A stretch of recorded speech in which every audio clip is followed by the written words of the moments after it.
छूटा नियंत्रण, सरकारी हाथों से छूटा नियंत्रण, निजी हाथों में आया संचालन, निजी हाथों में आया संचालन। पुनः आप सभी को नमस्कार। मैं मेघा दुबे। मेरे विषय सरकारी स्वास्थ्य सेवाओं का निजीकरण बनाम सरकारी नियंत्रण पर निजीकरण के पक्ष में अपने विचार रखने आई हूँ। सबसे पहले मैं आप सभी से एक सरल प्रश्न पूछना चाहती हूँ। क्या हम आज भी लंबी लाइनों में खड़े होना चाहते हैं? घंटों फाइलों के पीछे दौड़ना चाहते हैं? या भ्रष्टाचार और देरी से परेशान होना चाहते हैं? अगर उत्तर नहीं है तो हमें मानना होगा कि निजीकरण समय की सबसे बड़ी जरूरत है।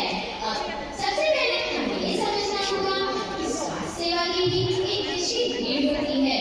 यदि व्यवस्था मजबूत होती है तो हमारा देश स्वस्थ और समृद्ध रहेगा। परंतु दुर्भाग्य से हमारे सरकारी अस्पतालों की स्थिति बहुत अच्छी नहीं है। वहाँ भीड़, संसाधनों की कमी और लापरवाही जैसी समस्याएं देखने को मिलती हैं।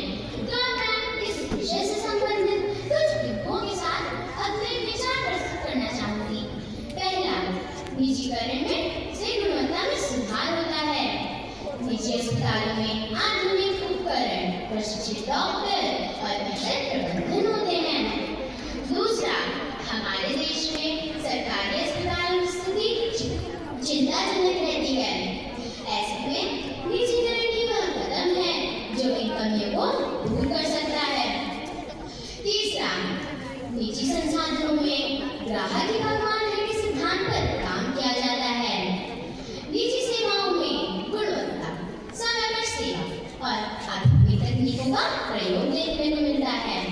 चौथा, स्वास्थ्य क्षेत्र में निजी कंपनियों के आने से सरकार पर से आर्थिक बोझ कम होता है, जिससे बची हुई धनराशि का प्रयोग सरकार शिक्षा, तकनीकों और ग्रामीण क्षेत्रों के विकास में कर सकती है।